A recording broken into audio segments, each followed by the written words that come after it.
Good evening. Welcome to the Village Board meeting for the Village of Pleasantville. Today is Monday, October 8. If you are watching live on Monday, October 8, we encourage you to call in if you have comments or questions. Our call-in number is 769-1677. If we're in the midst of something, we may ask you to hold or call back at a convenient moment. But again, happy to hear with your comments or questions at 769-1677. Our next regular meeting is on Monday, October 22nd at 8 p.m.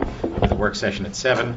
And those of you who stick with us through the resolutions will hear that because of the way holidays and some other obstacles fall on the schedule in November and December, we're switching our regular meetings in those 2 months, which would normally be on the second and fourth Mondays. Instead, in November, our regular meetings will be November 5 and 19, and in December, they will be December 3 and 17. So both of those 2 months are a deviation from our usual second and fourth weeks for our regular meetings. Bunch of activities that are planned coming up soon. This coming Saturday, October 13th, is the Lions Club Horseshoe Tournament, which is an event that's been run, 4 or 5 years running now. Great. A great event, an awful lot of fun. Have an opportunity to compete, and they're also going to be selling food this year. That's over at Roselle Park. They sell food every year. Chamber of Commerce is organizing Pleasantville Sale Days, which are going to be this Friday, October 12, and Saturday, October 13. There is a free parking feature of this funded by the patch on the 13th, so an added incentive for people to come. So lots of Pleasantville stores have participated. There are banners across the street promoting Pleasantville Sales Days for the Chamber of Commerce, again, Friday and Saturday of this week, October 12 and 13. A couple of things coming up on our agenda. We have been in the midst of discussions with Cablevision over a new contract for a franchise agreement with them, and there will be a public hearing on the draft of that as it currently stands at our next regular meeting, which is on October 22nd. That's scheduled for 8 p.m. So those of you who are interested in that subject are encouraged to visit or call in. We, as you may recall, have had a contract in place with Verizon for now about 1.5 years or 2 years, and the Cablevision contract has not been resolved. Instead, they have been continuing on a grandfathered basis with the expired agreement. We're in negotiations now to resolve that, so both of those two providers would be under contract with us. Then lastly, also for the next meeting on October 22nd, we will be having the presentation by our auditors, O'Connor Davies, and they will be presenting the audit for our fiscal year 2012. So that will be an opportunity to get a snapshot of what's gone on in the fiscal year that ended May 31, 2012, and to hear the auditor's reports on our financial status. So you can tune in on that occasion. Patty, can we also put a PDF version of the audit report up on the web before that, so that anybody who might be interested can get a look at it? Sure. So in the next several days, is that realistic, do you think? Oh, yeah. Okay, so we'll put a PDF of the audit report up on the web at pleasantville-ny.gov and encourage anybody who's interested to thumb through it. Good opportunity to remind you that while you're at the pleasantville-ny.gov website, you can subscribe to news. That will bring up a page that allows you to choose the kinds of news you want to get. You can have an email of village board agendas, planning commission, ARB, zoning board, activities of our boards and committees, as well as general purpose announcements. It's a great way to stay in touch, and I certainly encourage everyone, even those people who are not so much interested in getting the agendas for any of the boards, commissions, or committees, if we have your email address built into the system, it's a great way for us to communicate with you when there are any sorts of emergency conditions or announcements that would be of interest to everybody in the community. So pleasantville-ny.gov, you'll find the audit there and within a couple of days, and you should sign up for the automatic notification system. Have a few other announcements to make, which I maybe will split up and make after our next presentation, but the last thing I wanted to mention at the outset is Friday was a happy day in the village of Pleasantville. The long-discussed sale of the MLA property, which has been owned by the Stop and Shop Corporation for more than a decade, was finally accomplished. The J.A. Henkel's Corporation closed on the property and is now a landowner in the village of Pleasantville. So that is a great and happy development. Henkel's has been through the process of site plan review with our planning commission, and they have completed that. So now that they are actually the owners of record of the property, Stop & Shop has departed the scene. We expect within the next weeks and months to be seeing great new progress down there as Henkel's makes some renovations to the existing building, new construction on the same footprint at the front of the building, and ultimately moves in and becomes a new anchor for our Pleasantville commercial tax base. So welcome to Henkel's. Delighted to have you. It's been a long, long run for all of us to see this accomplished, and we are happy to welcome the Henkel Company to Pleasantville, New York.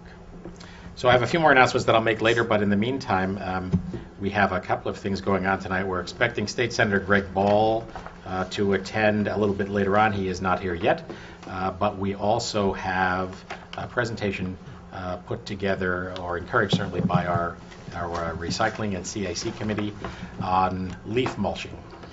Welcome, Fiona.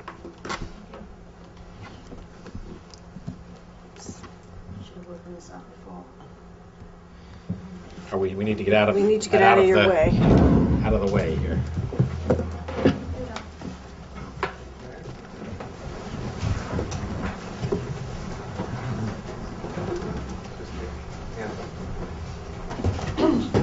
It's on, but it's not in there. That's all.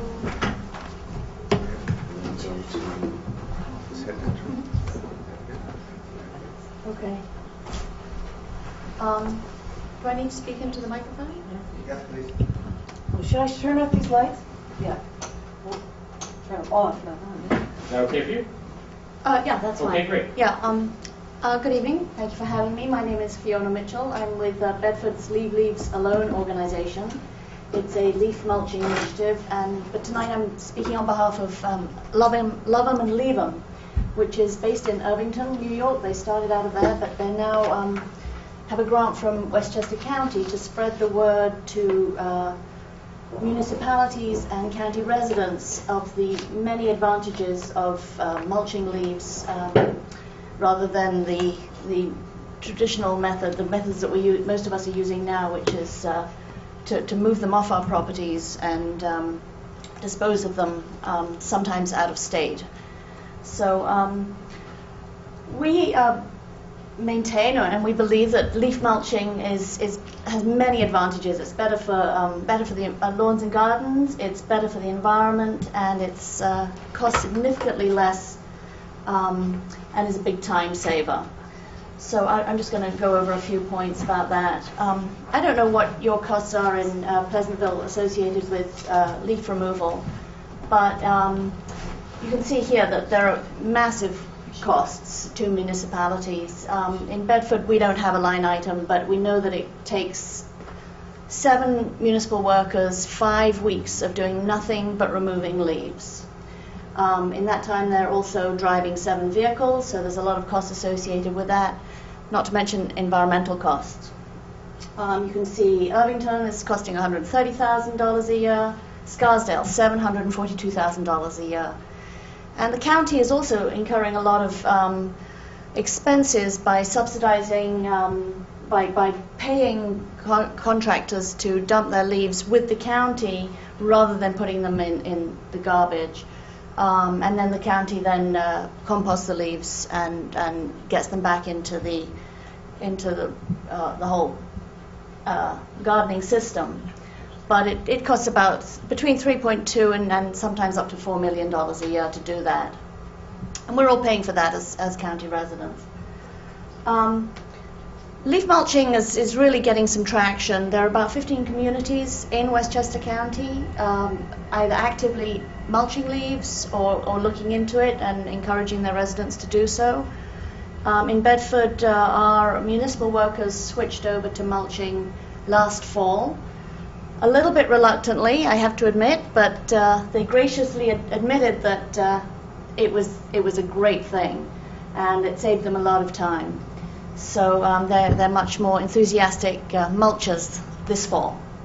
So mulching makes sense. It costs a lot less because it is such a time saver.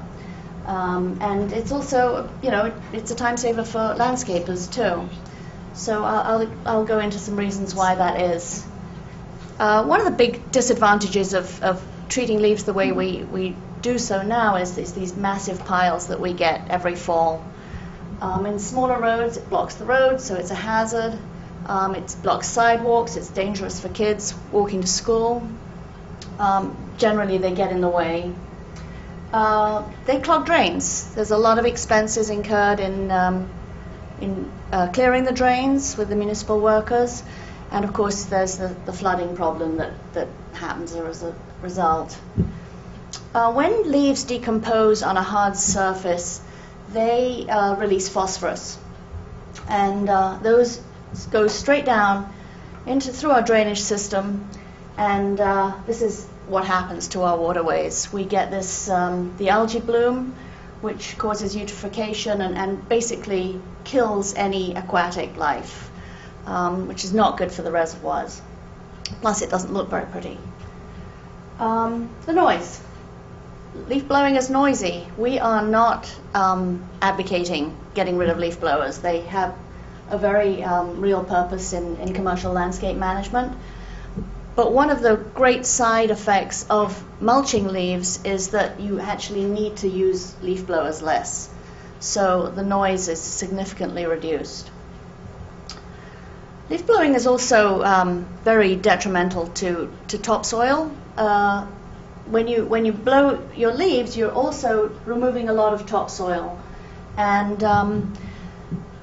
when people look at their plants and they're not doing well, they add fertilizer and they don't understand that it's the soil that's really what's important. And you can't, bringing back soil is a lot more difficult and expensive.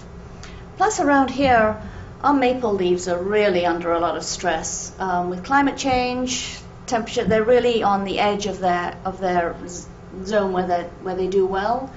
And when we're doing this to their roots, we're really putting them under a lot more stress than they need to be. But this is the kind of thing that happens in all plant beds. Plants don't need to have all the leaves removed. You can just leave leaves and they, like for instance in Pachysandra, the leaves will just fall between the plants and decompose. You don't have to go around taking them away. In fact, they serve a purpose as they decompose, they nourish the soil, and you never need to fertilize. You never need to amend the soil. So the better alternative for leaf management in the fall is mulching. Basically, mulching means mowing over the leaves. You can do this with any kind of lawnmower. This is my little Sears hand push mower. It's very effective. This is a light leaf layer, but it works well in deeper light piles. This is an electric mower. Works pretty well there, just mowing over the leaves. And you're going to be mowing the lawns anyway, so you might as well just mow the leaves at the same time. And then the commercial mowers, they work better leaf mulching works well with commercial mowers if you make some minor adjustments. It's not a big expense. You need to change your blade, and you need to close the exit chute on your mower. So this is a before picture, and then you can see this is how the leaves have just been pulverized. With these commercial mowers, they just, even damp leaves can be managed this way. This is how much you reduce leaf volume by when you mulch. So it makes a lot of sense. The leaves, when they're chopped up like this, they just fall between the grass blades. You don't see them. You certainly don't see them after a rainfall. Again, we're going back to the commercial landscapers. When they put on these attachments, their blades are so good that they make the leaf pieces of like dime size. So it's just not a problem of leaf pieces sitting on top of the lawn. Like I said earlier, it's more efficient. You're going to be mowing the lawn anyway. Just do everything at the same time. A lot of landscapers are concerned that they're not going to get the clean look that homeowners want. With the equipment that they have available to them, they can certainly get a clean look. There's some equipment is better than others. This landscaper actually puts a leaf bag, a collection bag on his mower for his last pass over the lawn, and just collects the little debris that there is, and then he just piles that, finds a place on the property to compost it, and it decomposes very quickly because it's all been chopped up so small. So there's lots of little things that you can get to help with your leaf mulching. Like I mentioned earlier, you need the blade, which is called the gator blade. It's got kind of teeth on it. The gate on your deck, and then there's a gadget called the vulture. I'll show you a picture of that in a bit. This thing on the left is a leaf mulcher. You can just put your leaves in there and they come out shredded. That thing on the right is a vacuum, and it shreds at the same time. You can just dump your shredded material into a compost pile. And then there's always the notion of the rake.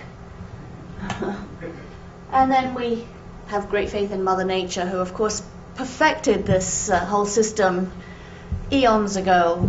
And leaves are meant to fall, they're meant to decompose right where they fall, because that's what nature designed. They decompose, they nourish the soil, so the roots of that tree can take up the nutrition, and the whole cycle can begin again. And that's what we're really advocating people to do, is to leave the leaves where they fall and mulch them right there. Don't move them. There's no need to move them, because that's what the trees need. They need the nutrition. And what better nutrition than what nature created? This is the vulture. It's an attachment that goes on the side of a commercial mower. Nothing can come out of that mower that is bigger than a dime. So it really is very effective at pulverizing the leaves. And I've seen it work in wet leaves. I've seen it work. The guy was going over a 1 foot deep pile of wet leaves. He had to pass over them several times, but it totally pulverized the leaves. And then he was able to just he blew them back under some shrubs where they acted as a mulch. So when you mulch in place, you're not only adding nutrition to the soil, you're improving the soil structure, and that's really essential in horticulture. And again, it's something that fertilizing will never do. When you improve soil structure, you get better drainage. We've had people report that they have flooding problems are reduced when they've been mulching and improved their structure of the soil. And I've noticed since I've been mulching my soil, I've had much better grass growing in areas where I had trouble growing grass before. And I think that's attributed to the improved structure. Chopped leaves make great mulch. You can just chop them. This is not chopped very finely. It's with one of those red shredder things that I showed you earlier. You just leave them around your flower beds. Protects everything through the winter. By the spring, it's all decomposed. It's gone. You can't even see it. The other advantage of using your own leaf mulch in your own gardens is that when you bring mulch into your property, you have no idea where it came from. A lot of the mulch is wood chips. A lot of the trees that come down because they're ill. They have disease. So we have no idea what we're bringing into our properties when you import mulch. So you know what you've got when you're using your own leaves. And like I said, you can mulch in winter and in spring. I actually am a bit lazy. I do most of my mulching. I leave everything for the winter. It just acts as a nice protective layer, and then I chop everything up in the spring, put it over my flower beds. Don't have to buy anything. There are plenty of other ways to dispose of leaves if you're not into mulching. Just put them in the woods. Wooded areas can easily tolerate a good 6 inches of a leaf pile. Decomposes really quickly. You can compost them. This is just a wire bin. You just throw your leaves in there. Maple leaves have a perfect carbon-nitrogen ratio.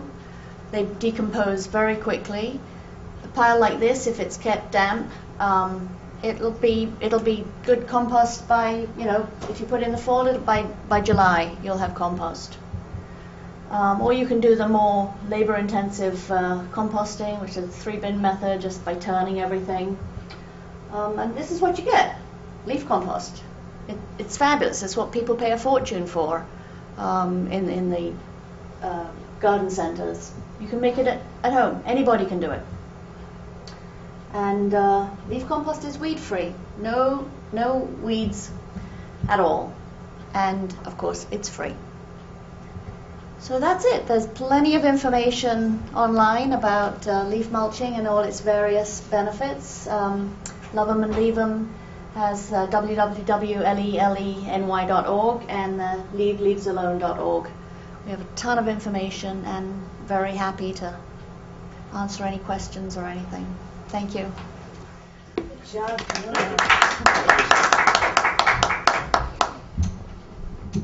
Oops.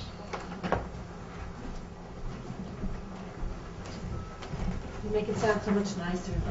Not blades of grass, with your accent. Instead of blades of grass. The rain is I could do worse. Queen's accent. Oh, that's funny. Have our blue cast. Fiona, just had a couple of questions. First off, thank you so much for doing that. Thank you for Great coming job. to Bedford. We are delighted to have your expertise in Pleasantville. When you continue to mulch your leaves into your grass, does that affect the pH in some way that requires adjustment, or it's sort of a natural balance? It's a natural balance. Because the old story used to be that you ended up with too much acidity. Is that no Yeah, longer? no, there's nothing to that. If you have pine leaves, the needles are falling, you are Thank you, going to Al. get acidity. But actually, those don't mulch anyway, because they lie too flat. But you want the acidity where the pine needles fall anyway, because that's the kind of trees that's growing there. So, but regular leaves, they just decompose. When something turns to compost, it naturally ends up as a pH of 7. Mhm.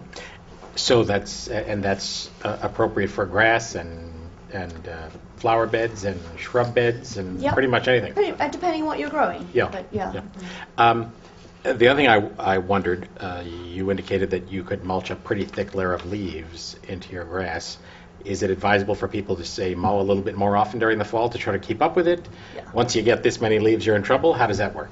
Yeah, it certainly is advisable. Mhm. I mow my leaves once a week, and that keeps on top of it. If you're going to be doing a whole pile, then you are going to end up with a shredded leaf pile this thick, which is probably too thick. You'd have to blow it off, or just spread it around your lawn, so it's Mhm. you can see the grass blades coming up. Right. Yeah, you don't want a thick layer of mulch on top.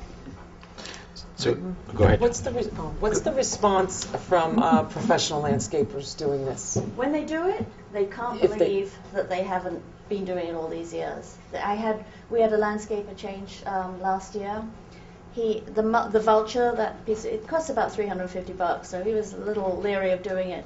He said he saved that much money in an afternoon, in time saved. Is there a place we can send them? Yeah, that's.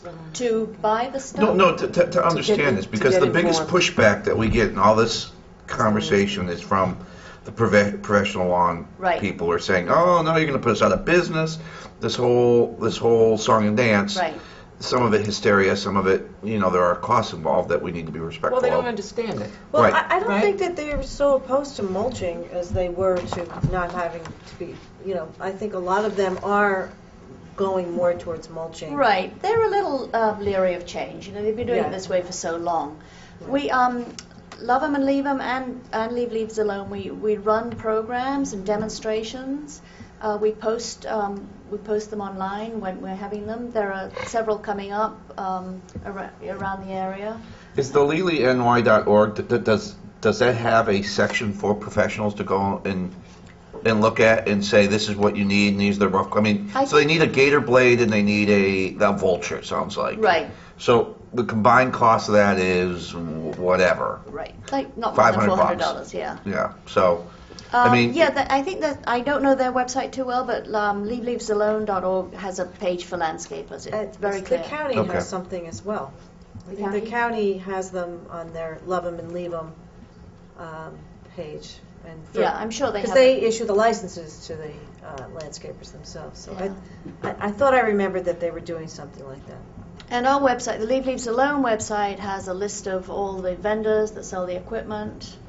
They have a list of landscapers people can call if they want to talk about it. These guys have offered to explain to landscapers exactly how they do it and the difference it makes to their business. Okay. Okay, thank Great. you. And in Bedford, has it started to show its economic benefits with reducing the amount of time the municipal workers spend on picking up leaves yet? Well, last year was the first Yeah, year, and yeah. if you remember, we had that big Yeah, snowstorm. they got Yes. the Yeah. leaves got frozen. Yeah. Right, no that didn't mulching. help, And yes. the workers It's an ice age they were effect. just, they were still Yeah. picking up leaves in February. Uh-huh. So, and branches and all the other stuff that came Well, down. I mean, so. it's just interesting, maybe over time we'll start to develop that kind of data. Right. The county publishes the data annually of the percentage of the waste stream Yeah. in each community that goes to recycling. Right. And it would be interesting to be able to sort of see how the municipal costs and volume of leaves collected can Right. be reduced over They time. are trying to keep track of that, but last year threw everybody Right. out, so the statistics are null and void, really. That was I mean, just really by way telling. of reference for anybody watching, when Village DPW picks up your leaves, they in the end up going to the town of Mount Pleasant, where we have a cooperative venture to collect the leaves, and they get shredded up with big machines and eventually mulched and composted sort of industrially, and then many Pleasantville homeowners come back to Village DPW and get the very leaf compost that was made and bring it back to their homes. Yeah, it's a lot of work, all Right. to bring it back, right back. Yeah. It's so We don't funny. pay for it. No, well, we do provide We buy the blades and Oh, okay. blades the and like. other We things just for their agreed to do that, so. mulching equipment. But, One other thing I didn't mention was that I don't know about here, but when we have these big trucks going through these small streets picking up the leaves, in Bedford they do it with a digger loader a lot of the time. There's a lot of damage Yeah. onto the roads. Yeah, As there do we, is. yeah. That's we, yep. Yeah. Right. We have the same. Sometimes. We have Well, suction. when we use the claw, we get a lot of damage. You don't Like have white frozen. streaks down your street, that's when the Right. claw has Yeah. been to your block. I got into this because one fall my brother was visiting from England, and I'm raking there and dragging my leaves around. He said, "What are you doing? Just mow over them." I'm like, "Okay." It was like I couldn't believe it. It was so much easier and quicker. All right, you well, we very very much much. Thank you very appreciate much. Thank you, Fiona. you Informative. coming. Thank you, Fiona Mitchell from Bedford, and thank you, Helen Muir, Christine O'Grislo's here as well from both our Conservation Advisory Committee and also our Recycling Committee. So thank you so much for suggesting this session and engaging Fiona to come and assist. So just to remind everybody, it's leleny.org and leavesalone.org. Those are two sites. Helen, do you want to add something to that? Come on up to the mic. Come up to the mic so everybody can hear you at home. Hi, I just thought you, Mr. Mayor, might like to mention that our own DPW started mulching also last fall, same time as Bedford, and that the head of the Parks Department, Mario Sensota, has had quite some success with it. He's looking to improve his equipment, so I think he'll be following up on the technical leads. And Does he want the vulture? who doesn't? And there are some lawns not quite big enough for a vulture in Pleasantville, but the Leave Leaves Alone sign here, a few places in town will be having these lawn signs for a little while during this season. People who mulch, we have about 4 or 5. Nice. So Good, if you have, a nice front lawn and you're mulching leaves on it, contact us at pleasantvillecac@gmail.com, and we'll get you a sign. All right, thank you, Helen. Thank you. So, Thank you. and maybe we should find a way, Helen, to sort of more formally reach out to the professional landscapers who are active in Pleasantville to sort of encourage them. So, but again, to anybody who's watching, I do know, having talked to a few landscapers over time, that they've had the perception that it will look more unkempt to mulch leaves, and that is contrary to the customer's goals. But as discussed tonight, it sounds like that is not necessarily the case. And I certainly have witnessed major investment of effort to clean off every last leaf on a yard, and then as the truck is leaving, they're dropping, and falling just as you would expect them to. So it's a short-lived benefit. All right, thank you. LeaveLeavesAlone.org, LeLenewYork.org. Two great resources. So, and is that stuff linked on the Pleasantville Recycles website too? Okay, PleasantvilleRecycles.org. Great website for zillions of different things, but also linked on that site. Let me wander back then to some further announcements, one of which is also something that our recycling committee has been involved with, and that is that there is a Halloween costume swap going on. Christine, you want to comment on that? Hello, I'm Christine from Pleasantville Recycles. What I would like to mention, in addition to the posters you've seen that we make, that we do a swap, you can come and drop your Halloween costumes off. You don't have to necessarily then take one, or vice versa. We have actually had someone drop off 2 huge bags of kids' costumes at the end of last Saturday's swap. So we have a great selection to start with next Saturday on the 13th. So I encourage everyone who wants to swap or just pick one up. Pick them up, take them home. Please come by. It's from 8:30 to 12:30 on Saturday at the Pleasantville Gazebo. We have plenty of costumes to choose from. Bring your paraphernalia, your spiders if you want to share them. All the costumes we do not, at the end of October, we're able to bring, get rid of, so to speak. We'll go to charity, but what we would like is really to either bring costumes or pick them up at the gazebo. It would be wonderful. It was quite successful on Saturday, but the selection will even be more superb next Saturday thanks to that donor. So please come by and have fun. Have you got Harry Potter? At least 10 times. So lots of vampire stuff, but really, really cute onesies too for babies. So really all age groups are in there. Some of the donated costumes are brand new. They still have the label on it. I don't know why that person donated them, but I'm very thankful she That's or he called did. The child didn't like it. Perhaps, yes, but please take advantage of it. This is our first swap, so please come and again, you don't have to bring something to pick something up. Okay? Thank you. See you there. Thank you, Christine. So that's this Saturday. Also next Saturday? 13th and the 20th at the gazebo from 8:30 to 12:30. Come and drop off costumes. Come and pick up costumes. You don't have to have one to drop off to pick up one. And in the while category... you're there on Saturday, though, is the apple pie baking contest at the farmers market. So you can drop off your costumes and then bring your pie, and then Who's judging that, by the way? I think I am. Yeah? It's about 10 to 11 it's being judged, so mark your pie accordingly, Jonathan. So I know not to pick it. I'm not making it. Christine also let us know that this Saturday, October 13th, is National Halloween Costume Swap Day. So we are like Pleasantville is there. We're on the map.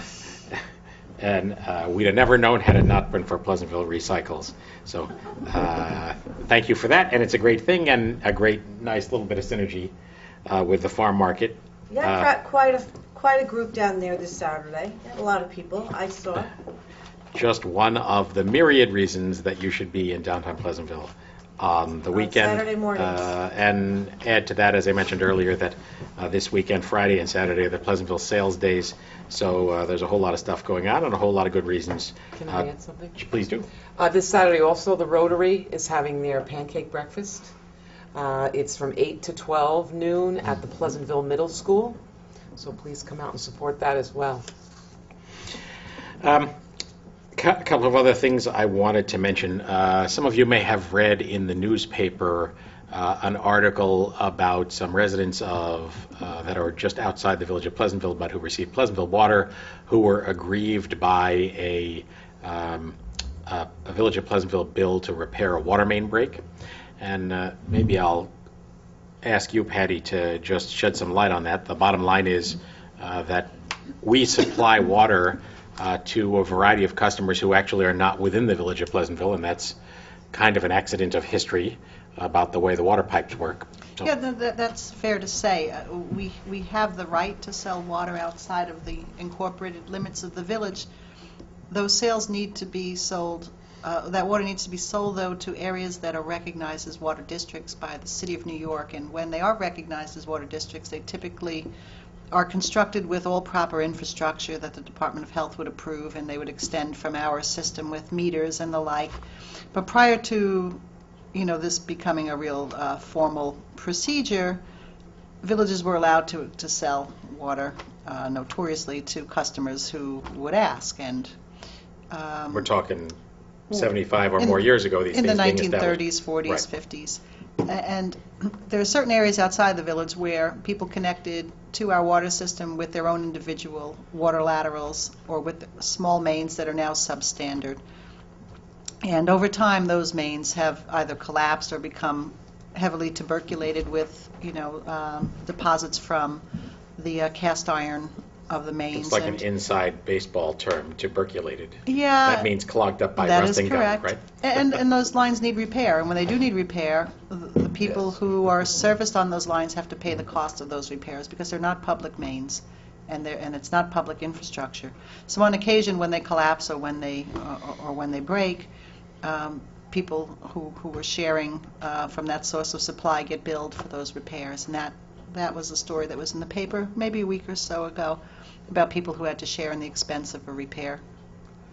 Okay, thank you for that, Patty. And I just want to bring it up because the article kind of implied that we were behaving unfairly in some way, and it may very well be that we can and should and will do a better job of communicating to homeowners who fall into that situation where a water main break on their private system, in essence a neighborhood's private system, will have to be billed back to them. And we're going to look at the ways we can be more proactive about making sure everybody knows what they're in for. But the reality is that when a break happens and water is spurting out of the street and people's water supply to their home is at risk, that's almost always an emergency basis, and we have to get it fixed right away. And in this case, we went back to a contractor who has a high degree of efficiency to muster at odd hours and quickly and to resolve the problem, and that's what we did. And certainly based on past experience, I think the village does an extremely good job of both getting a qualified contractor to make a quality fix,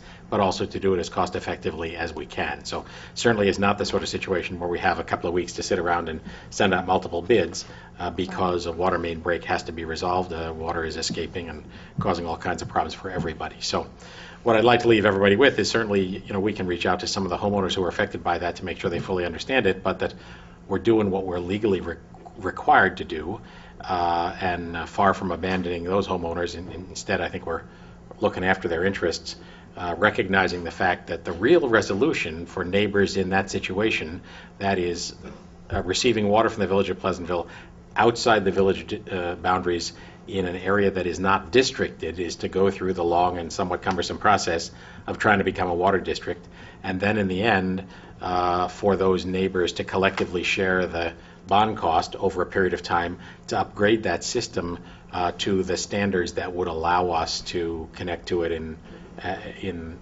the format of a village supplying a water district.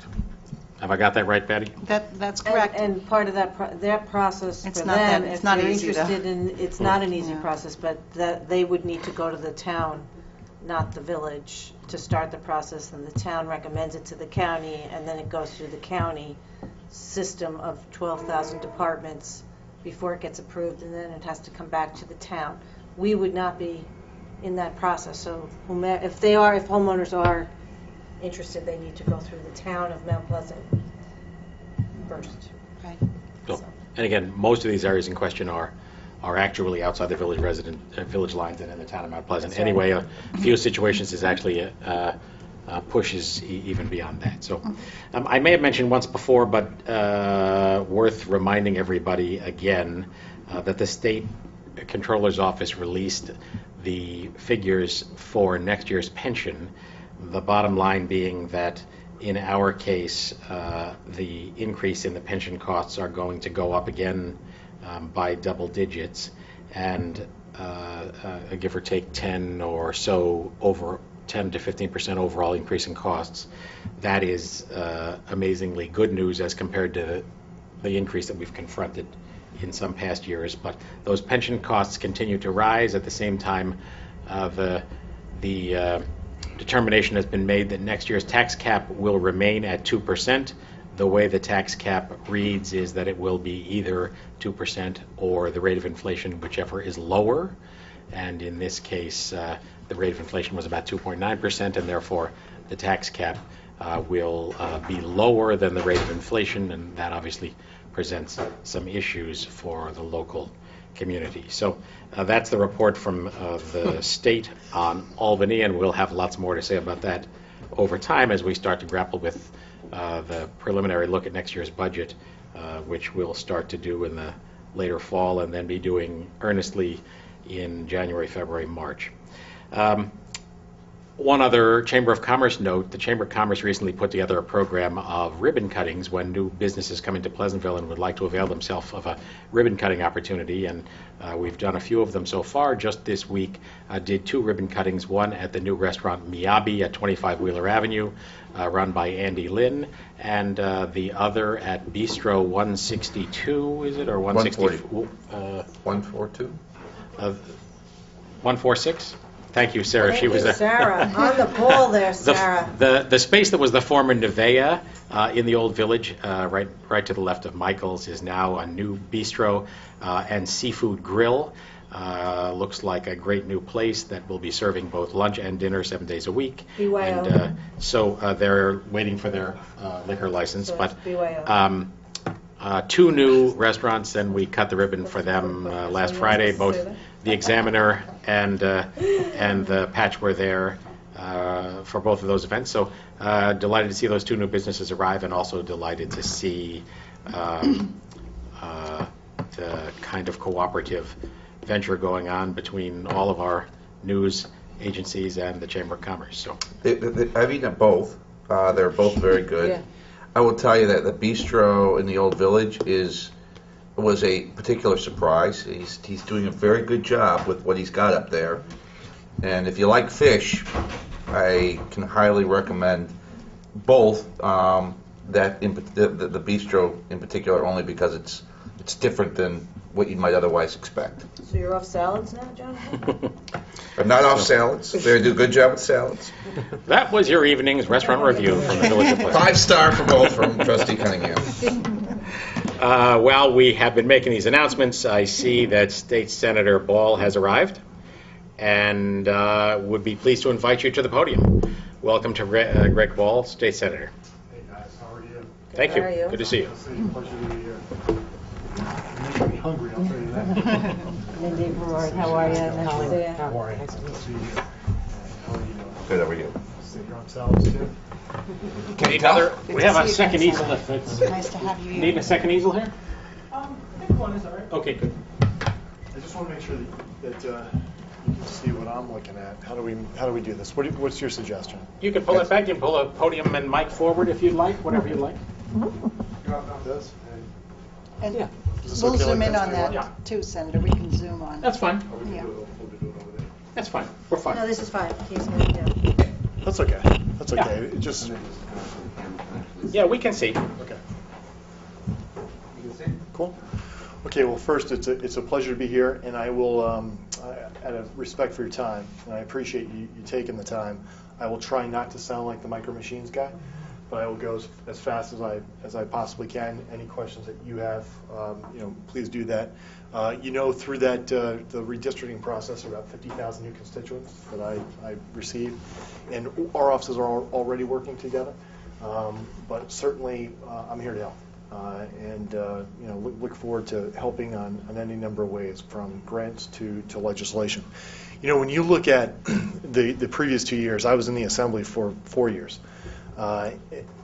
If you compare this governor's leadership capability and the progress that has been made in 2 years, it's really uncanny. This governor, whether it be the experience that he had as a young man watching his father be governor, the experience he had at a federal level working in the Clinton administration, he has proven to have a truly commendable ability to move Albany forward in a way that we haven't seen. 2 balanced budgets. We can go to the spending side. In the previous majority, under previous governors, there was about $14 billion in new taxes and fees. We all know about the MTA payroll tax. There are 123 others that happened in 2 years. With this governor's leadership, in a bipartisan way, we were able to balance two budgets, actually cut state spending. No mirrors and gimmicks on that one, actually cut state spending. And we had a $10 billion deficit, which we actually met with no new taxes, no new fees, but by cutting state spending and making tough decisions. Things that you do every day as mayor and as a board. But these were things that Albany was not doing for a very long time. On spending itself, two balanced budgets, and once again, a lot of times at the local level they say, look, stop patting yourself on the back. We do it every year, pass it on time. But you have to remember, in Albany, it was like 21 years that budget was not on time, which is ridiculous. On the property tax cap, I've heard it full well. We know that this property tax cap is not perfect. This is a picture of me when I had more hair, right? This is when Jim used to cradle me in his arms. Remember, Jim, when I was a small child? This is not an advertisement for Century 21. I always get a couple calls after this. This is my parents sold the family home. They knew that the property taxes were going through the roof, and this property tax cap, while imperfect, is doing two things. First, it's forcing a discussion, especially in our school districts, which represent about 70% of everybody's tax bill, most people's tax bills. It's forcing a tough discussion. That tough discussion you've been having for a long time, municipalities, of course, local businesses have been having that and have that discussion every day, and certainly homeowners. And it's okay, in my opinion, that school districts are forced to now have that very same discussion. That said, we've got to make sure we have a problem with the level of education in New York State, and we have to make sure that we maintain and increase the level of education in New York State. And to the extent that this property tax can adversely affect that, we've got to make sure that we're doing everything we can to not see that happen, but maintain the fiscal sanity. The other thing it's doing is forcing a discussion about unfunded mandate relief. I never thought in my wildest dreams, I tell a funny story how I go to the gym a little bit, and was in the gym, and a guy came up to me and said, what are you going to do about unfunded mandate relief? And this is on a very regular level now. And I was waiting for somebody to jump out and say, hey, how about tort reform? These were things that 5 years ago nobody was talking about. We were talking about it in government, but really because you've done your job of saying, look, you've capped our ability, you've tied our hands, Albany, you need to do your job. The governor has promised an up or down vote on unfunded mandate relief. I ask that you take a look, if you haven't already, I'm sure you have, at the several hundred initiatives on unfunded mandate relief that are posed as part of a comprehensive package. That vote will probably occur after the election. Imagine politicians putting off a tough issue until after election. None of us would ever do that. But it looks like there will be a special session, and this comprehensive package is going to be part of that. Not all unfunded mandates are created equally. Okay? When we look at school costs, over 70% of the cost of unfunded mandates deal specifically with special education and special programs. There are certain people who actually want to roll back our progress on special education to the federal standard, which would make New York State compete with states like, it would be a race to the bottom with states like Alabama. So we've got to be very careful when we look at unfunded mandates too, that they're all not created equally. On pension reform, another issue when we talk about unfunded mandate relief, this is $80 billion in savings. And I know a lot of local governments will say, Greg, it's nowhere near enough. And I understand that, and we get that. But once again, this is an example where this governor provided extraordinary leadership. $80 billion in savings is a hell of a lot better than zero. And when you look at the politics of this, you had those on the left who said this pension reform plan, Tier 6, is going to be the end of civilization as we know it. And there were those on the right who voted against this because it wasn't enough. And had this governor fallen prey to the extremes on either side, or his partner in our chamber, in our majority, we would have had zero. We wouldn't have had the balanced budgets. There would have been none on funded mandate relief. So it's refreshing to see this governor to provide a path through what previously probably would have killed most governors politically. $80 billion in savings, but more hopefully on the way. MTA payroll tax repeal. This was just an absolutely horrific, criminally insane idea. The MTA itself, a lot of good people work within the MTA, no doubt about it, but at the highest of levels, serious mismanagement, waste, fraud, and abuse. We have project overruns, 200%, 300%, 400%, sometimes more. This was over $1 billion tax on a payroll in an economy where we were hemorrhaging jobs. We got an 80% repeal of this MTA payroll tax. As you all know, I don't know if you do know, but I've been fighting from the very beginning on the constitutional grounds of this tax. We have a big win on that. That now goes to the appellate court. Hopefully we can have a full repeal of the MTA payroll tax, which will include retroactive payments as part of next year's budget. On taxes itself, this is another area. You know, a lot of times, and not in present company, but politicians talk about, well, it's a tax cut because it wasn't as large of an increase as it could have been. And this is an actual tax cut. And how were we able to do this? This tax cut happened because you had a governor working in a bipartisan way with the legislature. And the millionaire's tax, those making over $1 million a year. So, Peter, I know that would affect you and my chief staff. That's right. I'm going to buy a new car. I didn't know I could. Right. So those making over $1 million a year, and in the 40th Senate District, it's about 40 people. It's 42. I don't know the exact number, but we have that information. And that millionaire's tax was set to expire. And there were those on, in my own party on the extreme right who said you have to let it expire, otherwise it's a tax increase. What we did working with the governor is said, you know what, we will cut everybody's taxes in New York State, but we're not going to give that huge windfall to those making over $1 million. We're going to take those savings and give it to the middle class. And by doing that, we now have the lowest middle class tax rate in nearly 3 generations. So everybody from the previous year will have a tax cut. And that's a real cut in the percentage. So, incremental steps. But New York State moving in the right direction after a long time of going in the wrong direction. On job creation, we know that we're very active on the regional economic development councils. In the first round of councils, we got over $60 million. I'm working right now with various projects. Any projects that you have that you want to be highlighted, either through the process now or through the next process, please let me know that and work with our office. We're hoping to get an even larger share in this round. This is a finite budget. I'm a limited government guy, but we pay the highest property taxes in the galaxy. And as your senator, it's my responsibility, in my opinion, to make sure that we bring as much of those tax dollars home, back from Albany, as possible in that budget. And we have secured, my staff is the hardest working staff in Albany and certainly in this region. And we have secured millions of dollars for local schools, for local governments, for local community organizations, much of them directly attributed to job creation.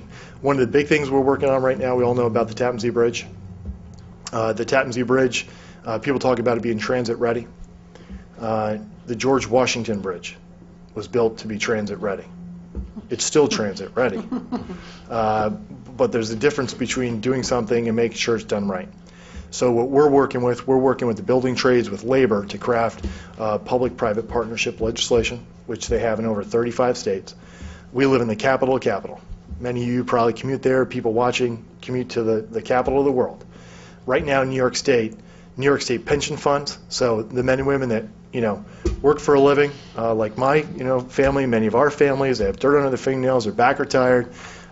Teamsters, the carpenters, the building trades, their pension funds cannot currently invest in New York State infrastructure because we don't have P3. So right now, those dollars, whether it be the endowments for local colleges or whether it be their pension funds, are actually investing in bridges and roads in other states.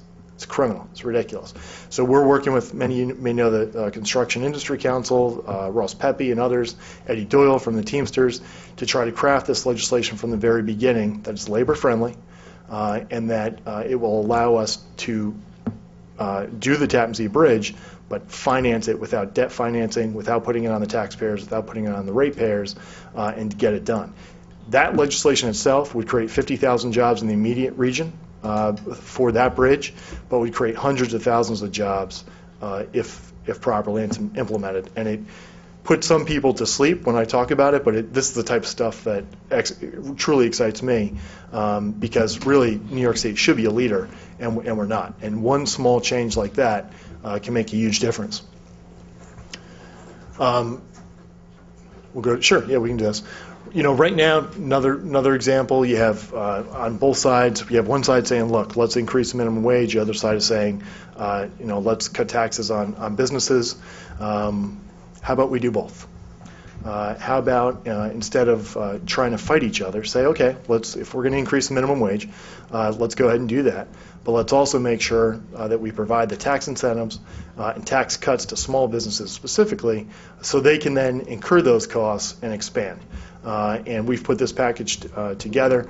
I believe that what you're going to see after the election is probably a comprehensive package on a host of issues, and we're working to make sure that this is part of that. It may be broken out, but I think that you're going to see the unfunded mandate relief, minimum wage, tax cuts for small businesses, and a few other issues dealt with. On senior citizens, you may have seniors who have asked you, EPIC never should have been touched, but there was a full EPIC restoration. In the Senate, we tried to make that retroactive. EPIC will be restored starting on January 1. The other thing, if you can reach out to your other members, the assembly members and the senators who you have a relationship with, the STAR rebate program. Right now, we passed it in the Senate. We would want that to be part of a comprehensive package. It's over $300 million in savings that would go directly to, just in Westchester County, to seniors in Westchester County. So it's critically important that we get that done. On Veterans Affairs, I'm a former Air Force officer, Academy graduate from 2001. If you want to come watch Air Force kick the snot out of West Point, it's on November 3rd. Every plebe knows that date. November 3rd, right? When was the last time Army won? I think, what was it, Eugene, 1922? I think they, I mean, they play high school teams all the time, do pretty well, right, Eugene? We've had the Commander-in-Chief trophy for quite some time on the Air Force side, but we have a tailgate, so I would love to have you there at that. But we take care of all of our constituents, but on Veterans Affairs, it's an honor that I take as the Senate Chair of Veterans Affairs and Homeland Security. And I thank you for your nomination of veteran to our Hall of Fame, and I also invite you on November, what is it? Thanksgiving dinner. First is the Hall of Fame, which is Peekskill Middle School, and then the 4th is our Thanksgiving dinner. And at the Thanksgiving dinner, we serve approximately 800 veterans. So Jim Coleman stays up all night. He cooks about 110 turkeys. Just kidding. We'd all die of salmonella poisoning. The community comes together, and any restaurants you're talking about that want to get involved, it's one thing to throw a pancake breakfast. It's another thing to serve 800 veterans, and vets are tough. Turkeys, over 100 turkeys. So canned goods, we need baked goods, the whole deal. But any vets that you know, please have them come. That's free of charge to that event. And then the Hall of Fame, of course, please come with your honoree on the 1st. Yeah, no doubt. Sure. Okay? Sure. Thanks, it's a very good We can do it in a second. On education. Okay. Brief delay while we You should switch know tapes. that Shane. Welcome back. We had a brief delay while we switched the tape. Senator Paul. On education, if you look at the various parts of the budget, over $800 million increase in education. The way we were able to do that was because we made tough decisions in the previous budget. I'm an optimist. I believe that things are beginning to get better. I hope that that is the case, especially in New York State. And I think that you will continue to see an increase in that amount.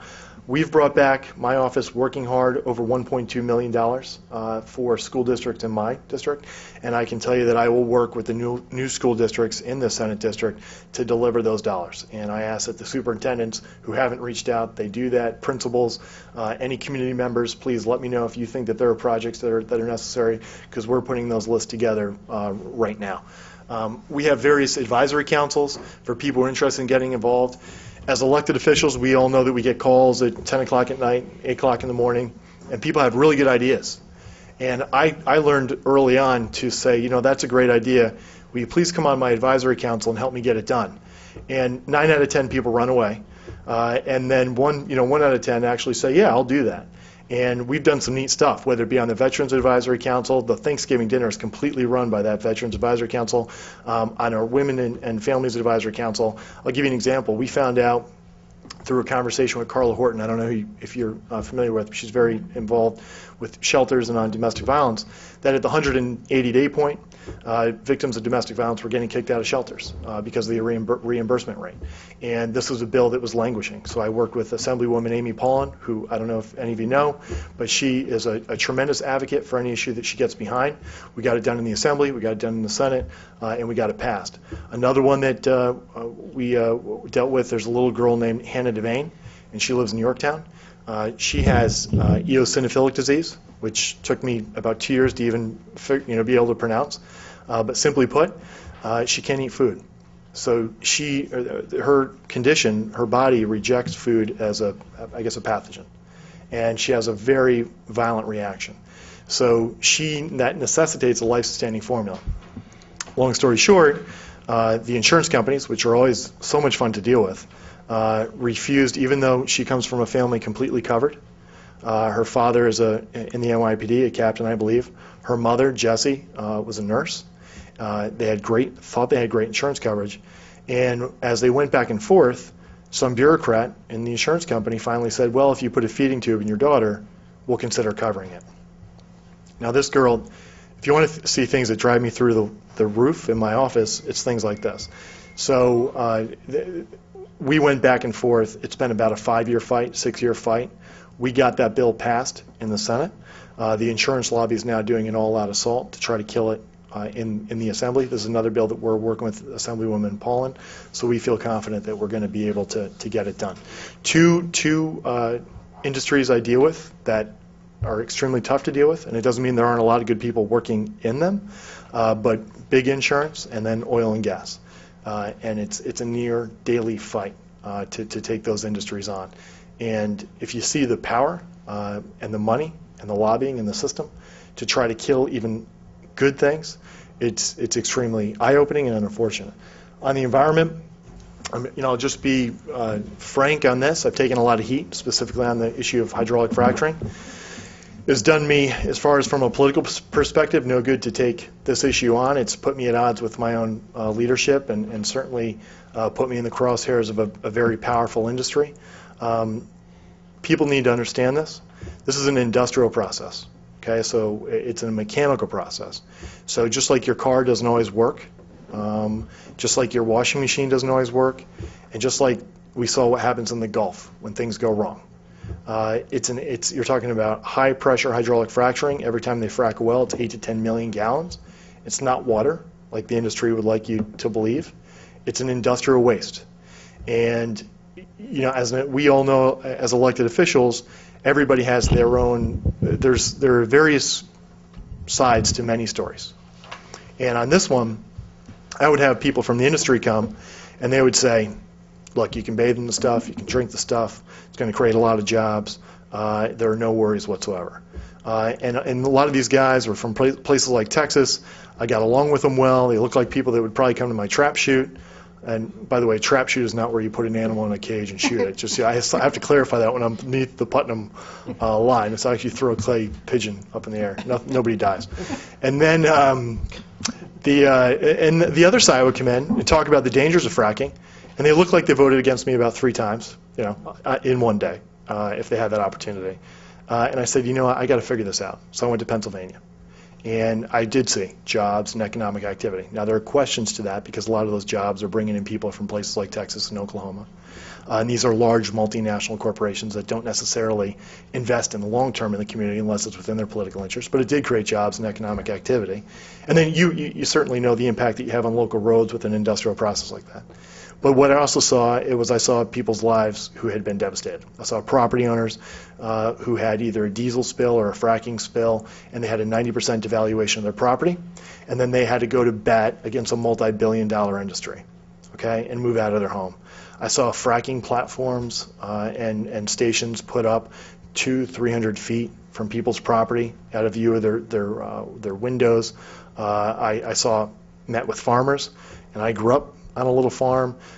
One quick example, there's a woman who she raised cattle. Out of the 11 cows that freshened, which means they gave birth, she pulled out, I believe the number is 8 dead baby calves. That that number doesn't add up. Maybe one, maybe have a breech birth. To have 8 out of 11 is just, and they didn't even drink directly from the fracking pool. They drank several hundred feet down the stream. And then she had a fight to just, she was never reimbursed, but had a fight to become a scientist herself, a pseudoscientist, to try to prove that the industry was there. The way that happened, there's a fracking pool that they fill with industrial waste. They don't tell you what's in it. And they were telling the family that it was water. And when they had the leak is when they found out that it wasn't water because of the stillburst that happened. And just, we'll finish it off. People see this and they say, Greg, this is the worst economy since the Great Depression, jobs, taxes. I understand, but there are other issues that we can handle as well, and I love my dog. So we've been in a fight for a puppy mill bill, again working with Assemblywoman Amy Paulin, and this is my dog here, Hannah, she's awesome, and we got the puppy mill piece of legislation passed, and you're looking so enthused about that. Do any of you have a dog? I met your dog. So. Isn't she the best? She smells a little bit, she's good. Okay, any questions? All right, I thank you for that report. As you know, we mentioned a brief intermission during the tape that the 2% tax cap is a subject of much discussion, certainly at this board and at the Pleasantville School Board. And unfunded mandates are a more direct issue for the school district, not our call, but on this side of the table, the New York State pension plan is the biggest problem we confront. And when we worked out the sort of labyrinthine mathematics last year that are associated with the 2% tax cap, I think the number we came up with was we could spend something like $45,000 more in the current fiscal year than in the previous to stay under the cap. And in order to accomplish that, when your pension costs inexplicably, the piece of them that are not included in the cap is not actually anything over 2%, but anything over a 2-point increase, which corresponds to a much higher increase. Anyway, long story short, what it means for us, Village of Pleasantville, is cutting in every other line in order to find a way to stay under the cap. And I certainly share your view that there are positive aspects to that, and it engages a discussion that I do think can be fruitful. But at a place like this, a community of this size, that's a discussion that starts cutting into the bone real fast. So it's a very significant concern of ours, and I just mentioned that to you because obviously you're in the middle of the discussions in Albany. Yeah, there are. When we talk about the tax cap too, and the efficacy of the cap, we all know that 65 to 70% of our tax bill are those school taxes. So I think that when we're looking at municipalities and local governments, we really have to be smart about what type of flexibility.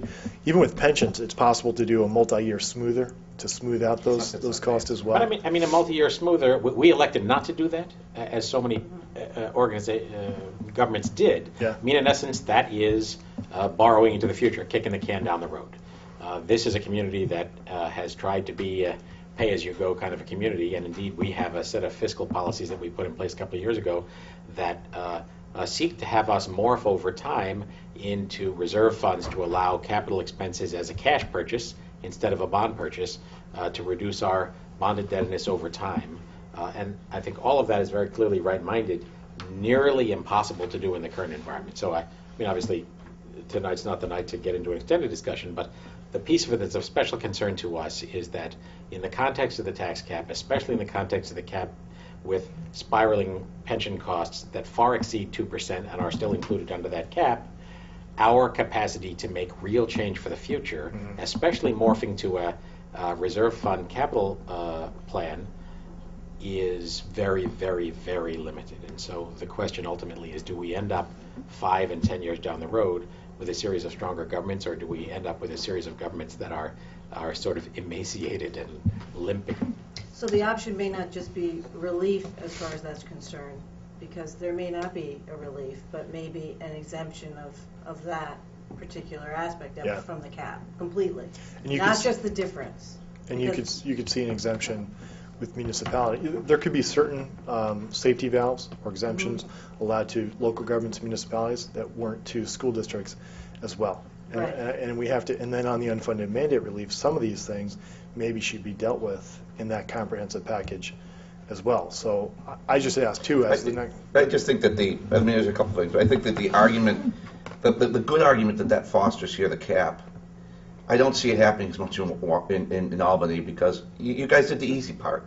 You said we're going to cap taxes, but you're not doing the hard part, which is how to control the expenses, and you're pushing them down to the local communities to tell them to figure it out. And, honestly, I can't figure out your pension problems.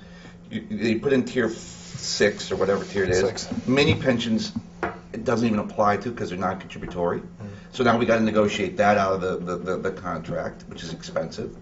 So what I want to hear more of from people running for office up there is how they're actually going to really get stuff done. I mean, we're all in favor of increased education, lower taxes, infrastructure improvements, jobs, vets, seniors.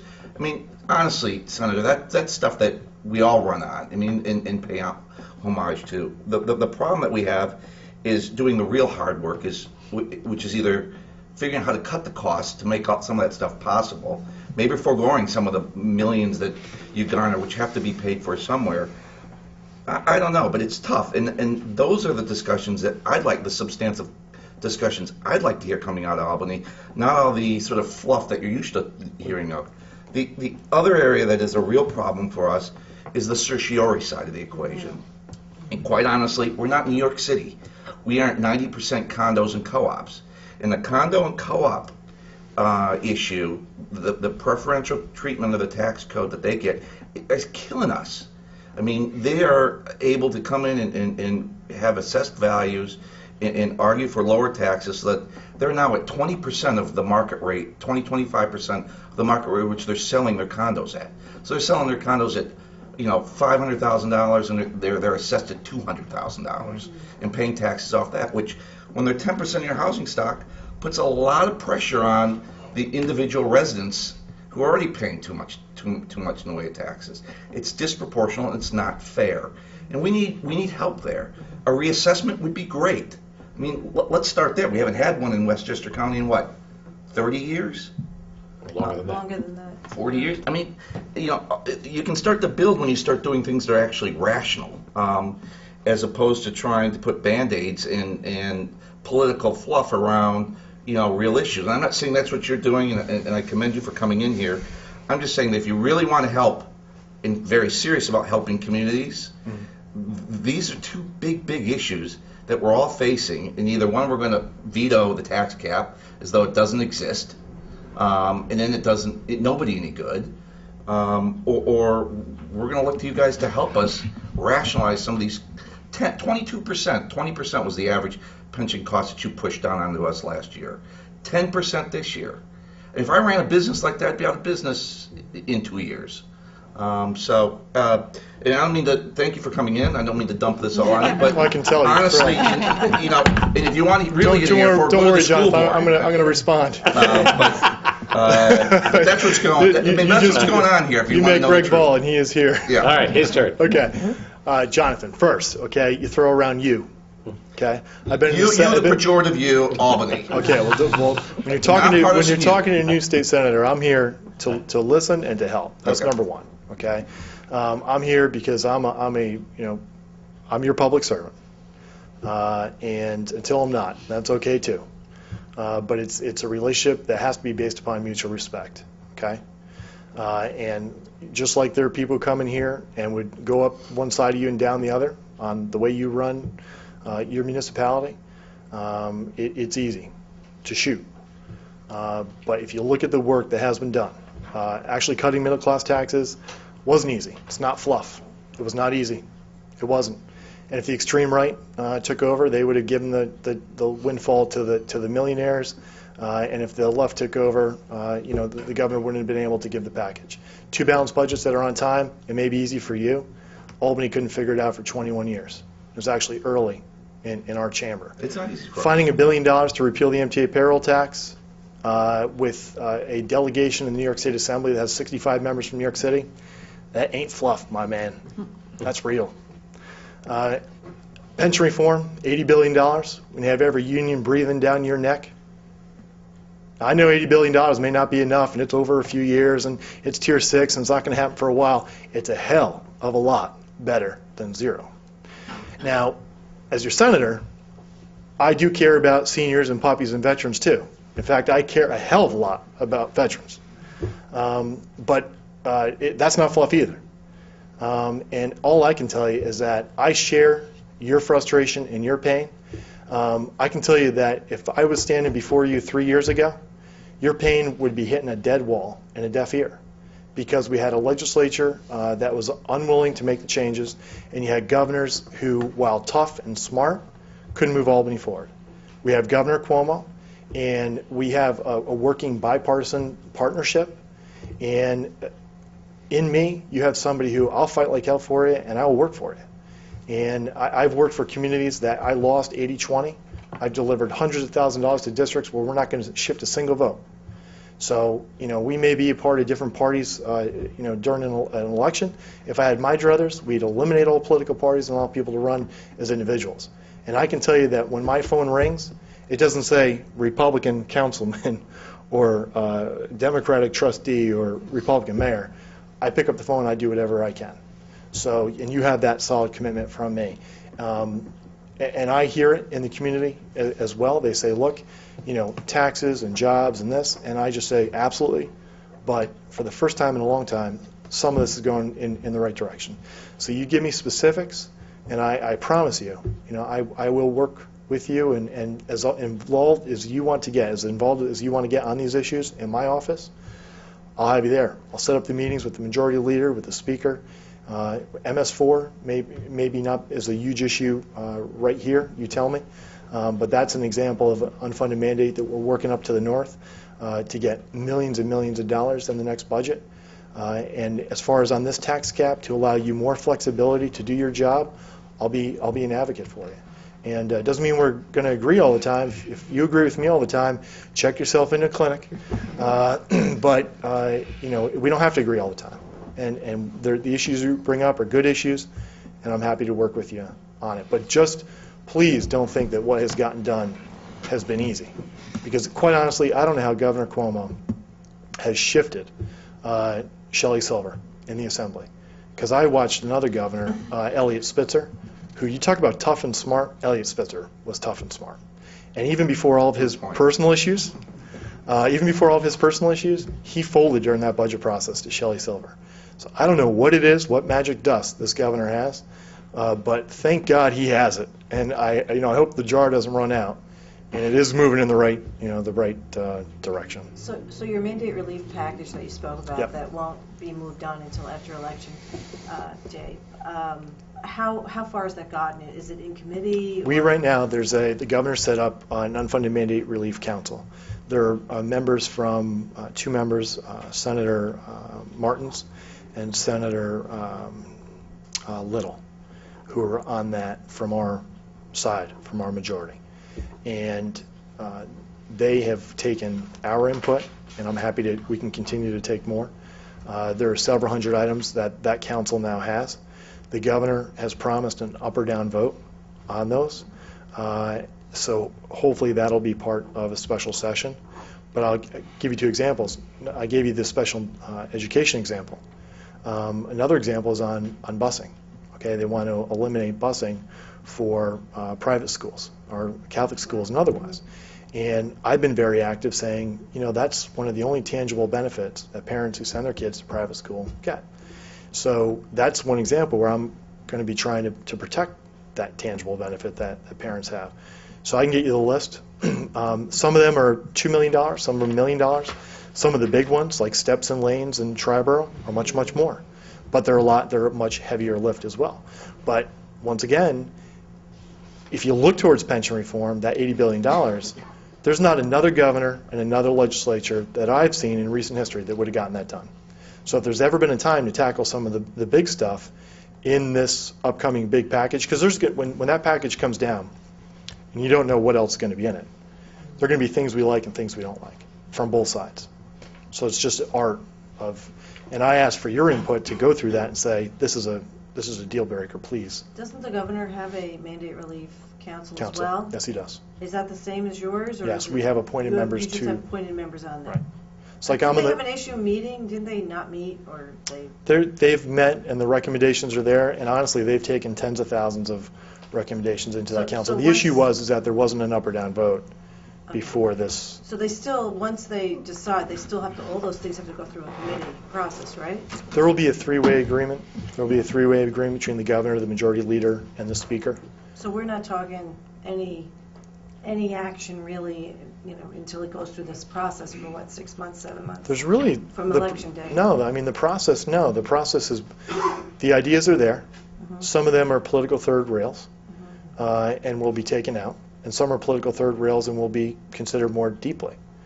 And that won't be, the public process has played itself out. Everybody has given input one way or the other, or most people have. And now the majorities in both houses and the governor need to decide, okay, what is that final comprehensive package going to be? And I think most people realize that it can't just be fluff. It can't just be a few things here or there that add up to tens of millions of dollars. This has to be a comprehensive, multi-billion-dollar package over time. And an issue of that magnitude is sometimes dealt with in a better form or fashion outside of the political window. And that's why I think you'll see it dealt with in a special session. Some people have suggested that there are other issues that are going to be attached to it.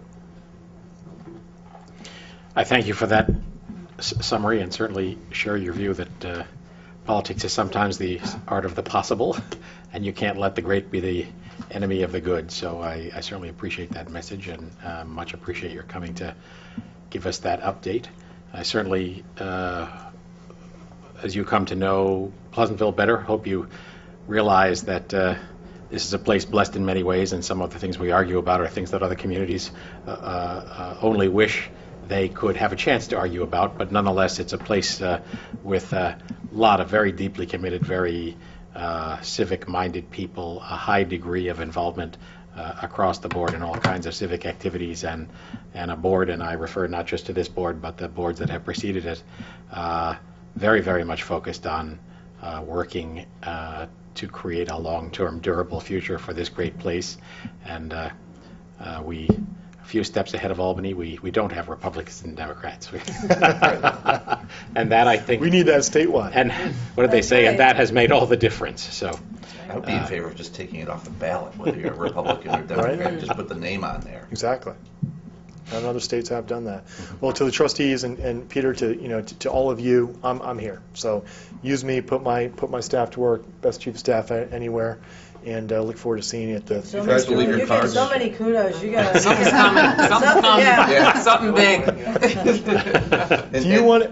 I know Eugene Prada's here. He's a Purple Heart recipient and last year's statewide honoree for the Hall of Fame, and he's ready to accept the nomination, I guess, for the veteran. Or do you want me to give this to you, or how do you want to? as you wish. Okay.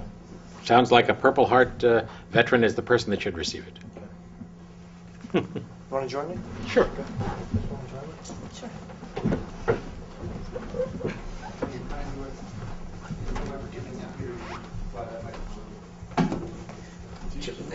Sure you don't want the mulching sign along there? I will comment a little bit, yes. I have. It's okay.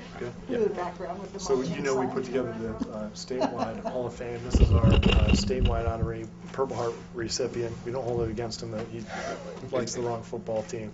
But he likes the right. Exactly. Exactly. And if you know, I'm really dedicated, because the Yankees are playing Playing tonight, right and the now. Jets, It's so I'm here to both games, right? Well, why don't you mention the Jets? This is a true sacrifice. This is on behalf of Bert. I've been in touch with the veterans of Pleasantville. Last Monday was the first time I met them at the senior hall. They have a room Right, that they meet yes, in. right. 1 o'clock on Monday, and I came back again this Monday because they asked me to come back. They took a vote, and they decided that Bert Ruiz seemed to be the perfect candidate. We tried to get in touch with him. I believe he's out of town. Probably he is. Right, and Yep. he'll be back tomorrow, I believe, so he'll be notified in due time. Thanks, Eugene. Thank you. Well, I appreciate that. Just For the benefit of those of you who don't know Bert, he's the commander of the Fancher Nickel American Legion post based here in Pleasantville, which has always been a strong post, but probably doubled in strength over the last few years under Bert's leadership, with an extraordinary bunch of veterans who have, as you know, been gathering weekly at a Veterans Roundtable over at Ashburn Hall, and Bert is responsible for an awful lot of that, and also is tremendously influential in our Veterans Day ceremonies, which are taking place next month, and in our Memorial Day ceremonies, which take place obviously at Memorial Day. So Bert is a son of Pleasantville who is happy to tell the story of coming back from the Vietnam War and Went twice, actually. tending bar at Foley's while he tried to figure out what to do, and all kinds of Pleasantville people recognized in him the kind of leadership talents that have manifested themselves not only in his military career, but also in his leadership. So we very much appreciate having you here, and with the exception of your fondness for the Yankees, I am He's a Boston Red Sox fan. So. Oh, my goodness, come on. No fights. You know I'm dedicated to be here. That's it. Thank you very much. We don't have Republicans and Democrats, we have Yankees, Red Sox. Yankees and Red Sox, and I'm a Dolphin fan. I'm a Dolphin I fan. wish you no luck. So I'm getting beat on both counts there. Thank you guys. Thank you for taking the time. Thanks for, sure. Mayor, it's 1-0 Yankees as we speak. I'm happy to, On your account. 1-0. Mandate. Yes, mandate release Yankee. And the condo. Me? No, really. We're both Yankee fans, we can't stand. Oh, sure.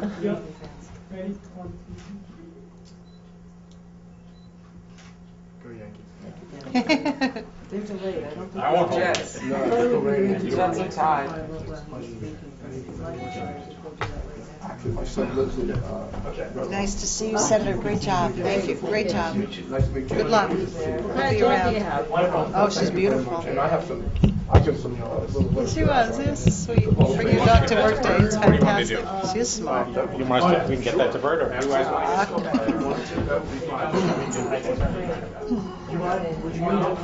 I'll leave it alone. If you want to get in touch with me, I'll be glad. Mindy? to get that to Bert? It's That's 1-0. perfect, yes. 1-0 Yankees. Appreciate your coming by. Thank you. Very nice. On the right, the village is. Senator, do you guys have a card, These are Jim? brilliant. Do you have a card, or? No, it's a lot. Well, there's a lot. I'd like one too.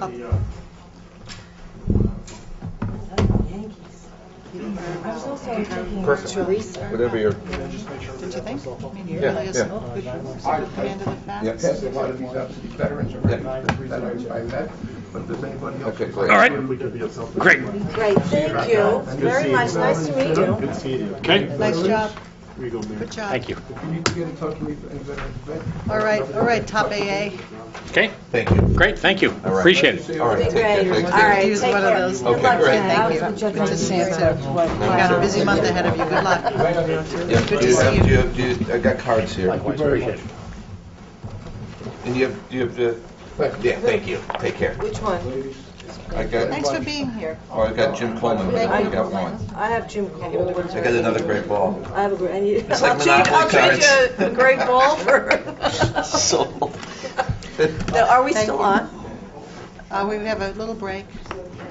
Are we still Are on? we off, Shane? Oh, we're Okay. still on. Thank you for that. Sorry for that brief delay as the senator and his group departed, but congratulations again to Bert Ruiz for having been honored. Yes. That's And as the senator indicated, there's a Veterans Hall of Fame annual induction ceremony that takes place on Thursday, November 1 at 6 p.m., Peekskill Middle School Auditorium. And on that occasion, Bert and the other honorees will be welcomed into the Hall of Fame. So thank you for that, and certainly an interesting and fruitful exchange, and much appreciated to have a representative from Albany from both the Senate and the Assembly visit us periodically and give us an update on the issues as they see them.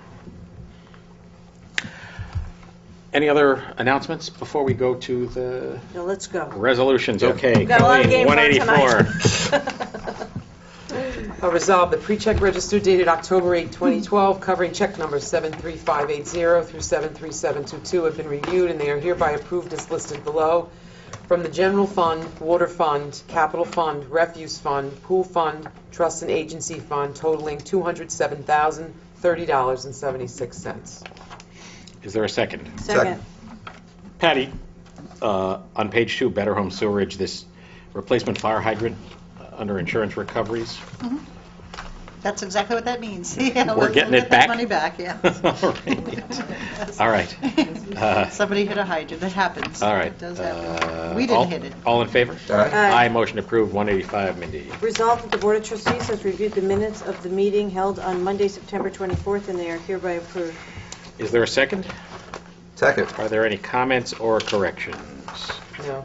All in favor? Aye. Motion approved. Jonathan, 186. This is torture. Resolved that the Board of Trustees hereby approves the following budget amendments. We're going to be moving some money around here to align the different budget codes. The first thing we're doing is $1,800 going from, which is a revenue budget code, from gifts and donations to the farmers market. And then we're going to be doing some other budgeting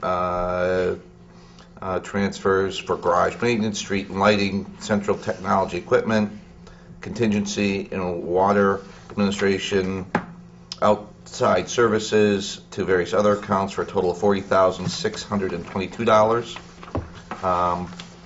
And if anybody's interested in the detail, it is in the record on public, available to the public. Is there a second? Second. Any comments or correction, or comments or questions? All in favor? Aye. Motion approved. 187, Colleen. That the Board of Trustees hereby authorizes the village clerk to notify a public hearing for Monday, October 22nd, 2012, to hear comments as it pertains to a local law amending Chapter 173 Vehicles and Traffic, Section 173-75, scheduling parking meter zones, Bedford Road as follows. We're deleting on Bedford Road, south side, 2-hour time limit from Marble Avenue to Cooley Street, and adding on the same area a time limit of 1 hour. Is there a second? Second. So this is a notice of a public hearing at which we will discuss this proposed change. That section of Bedford Road, which is the block between Cooley and Marble, that is on the one side from the Art of Wine to Jean-Jacques, and on the other side from the parking lot adjacent to Mediterraneo and Foley's all the way up to the PhotoWorks store, are currently, of course there's no parking on that side, it's just on the south Art of Wine side. Yeah.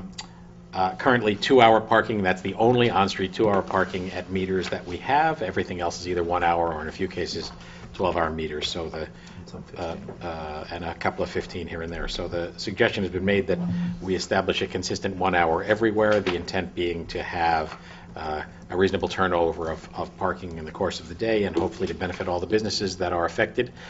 It may be that some of the businesses don't perceive it in their interest, and if so, they're welcome to either submit their comments in writing in advance to the village office, to Patty or to Judy Weintraub, or to attend on the occasion of the public hearing on Monday the 22nd. And Patty, you'll be sending out a notice to the businesses that are in that stretch, We'll so have it that out this everybody week. is aware. And the business on Cooley, too. That, we should do that as well. Yeah, Right. great. All in favor? Aye. Motion approved. Again, public hearing October 22nd, 2 weeks from today. Number 188. Resolved that the Board of Trustees hereby authorizes Lothrop Associates to prepare a scope of work for the Pleasantville Pool Bathhouse as detailed in their letter dated October 2nd, 2012. Said amount not to exceed $2,000. Is there a second? Second. Mindy, you've been Right. in the midst of this. Why don't you describe what's there? This is in conjunction with work that we are doing down at the pool house that has been proposed by the Parks and Recreation Advisory Board, because there's obvious need for improvement there. Plus, we are under a ruling from the Board of Health to update certain facilities that we have down there. The village staff is able to update the portion of the bathhouse that does not include the bathrooms and the showers. That requires an additional work and scope of work, and also because of the Board of Health requirements, requires us to meet certain codes. So we are having a professional do that, and that's what this is about. All right, lump sum fee of $2,000. Not to exceed $2,000. Patty, that will come out of the pool fund? That will, yeah. Right. The pool fund ran a nice surplus this year, so it'll Okay. be able to pay for this. Great. Any other comments? All in favor? Aye. Aye, motion approved, 189, Jonathan. Just codified what Peter had mentioned earlier about the meeting dates. The Board of Trustees hereby changes the regular meeting dates for the Board of Trustees as follows: Monday, November 5th and 19th in November, and Mondays, December 3rd and 17th in December. Is there a second? Second. All in favor? Aye. Aye, motion approved. Colleen, 190. Resolved that the Board of Trustees hereby authorizes the village clerk to notice a public hearing for Monday, October 22nd, 2012, 8 p.m. prevailing time, 80 Wheeler Avenue, Pleasantville, New York, to hear comments as it pertains to Village Law, Section 6-612, in regard to the formal abandonment of a 40-foot wide right-of-way formerly known as Manville Lane, formerly Pierce Lane, which traversed between Bedford Road and Washington Avenue within the Village of Pleasantville, through lands presently owned by 485-501 Washington Avenue Company and designated on the village tax map as Section 99.14, Block 1, Lot 79. Is there a second? Second. Patty, you want to just describe the cause of this? Yeah, well, when Toll Brothers began doing its due diligence with respect to the Benenson property and its interest to acquire that property, its title searches had uncovered reference to a road called Pierce Lane, which they believe is currently the driveway access for the Benenson office buildings off of Washington Avenue. And because they have not found any subsequent resolutions or any subsequent title claims to that property, they want to be sure that that lane no longer exists as a public road. So they're asking us to take a formal action to state on the record that that road is not a public street, which of course we all know it is not a public street, but in order to satisfy the title searches and to satisfy the any issues with respect to their legal records, they want us to do that by resolution. And our village attorney advises that in order to do that, you need a public hearing. So we're setting a hearing at our next meeting where the board can consider a resolution to formally state that Manville Lane, at least that portion of it, is not a public road. That's kind of Understood. simple. Right. Thank you for that. All in favor? Aye. Aye, motion approved. That being our last resolution, we're through that. I have one more announcement to make, and that is that some of you may already have heard that Metro North is issuing its new schedules that take effect on Sunday, October 14. Not something we would normally be bringing to your attention because usually it's fairly modest changes, but I'll read directly from their report. It says, our Sunday, October 14 schedule brings the first round of record service improvements, adding 69 trains per week to the east of Hudson service, including 15 additional weekday and 30 additional weekend trains on the New Haven line and 24 additional weekend trains on the Harlem line. The result of that is that the Pleasantville station will be served with approximately half-hourly service instead of hourly on the weekends in the off-peak. So that is very good news for Pleasantville and great for Pleasantville commuters with increasing ridership at our station. Thanks to Metro North for making that happen, and mark off October 14th as the day to be looking for substantial changes in the schedule. So any other announcements or comments? No. All that, then we need a motion to adjourn. So moved. Second? Second. All in favor? Aye. Aye. Thank you all. Appreciate your attention. Thanks to Senator Ball for visiting and reporting from Albany. Our next regular meeting is in 2 weeks, October 22nd. Have a good night.